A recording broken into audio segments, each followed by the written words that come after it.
The language is such an important identity. You know, if you try to write, it's instantly you think about the language. You know, and as I mentioned earlier on, the French writers they would never think about writing a second language unless they completely grow up in the non-francophone world. You know, but immigrant writers like me, you know, it's my decision, a choice to use my second language because actually I found a much more free space. You know, I can write without self-censorship.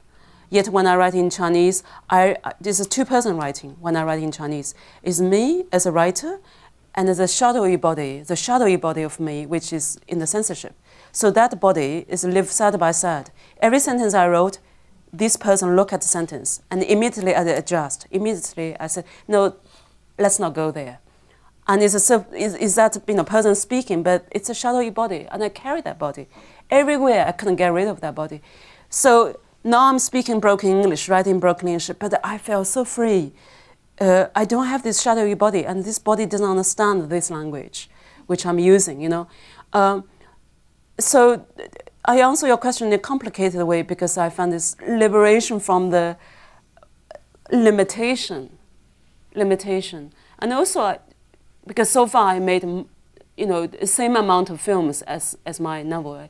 I made about 10 films. Some are fiction features, some are documentary essays. And my films are very humble, you know, shaky looking, very humble. There's no production value. If you see it this Saturday in the China Institute, you know, very low production. But I find it very free because I don't need to go through a Hollywood system or wait for 10 years to get money to get my film made, going through the production company, the whole system. I just do with my own little, you know, very shitty camera. I do it with my friends. You know, all the films I made with my friends, girlfriends, boyfriends, and it's this kind of, you know, illusion of, positive illusion of I live with my community. They might be bohemian community or artist community, and I hold on to that. And also I live with my broken language, and it's my pride to use that broken language. And of course, you know, I felt, will I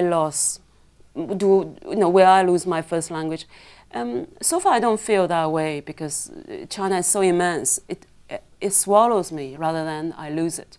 You know what I mean?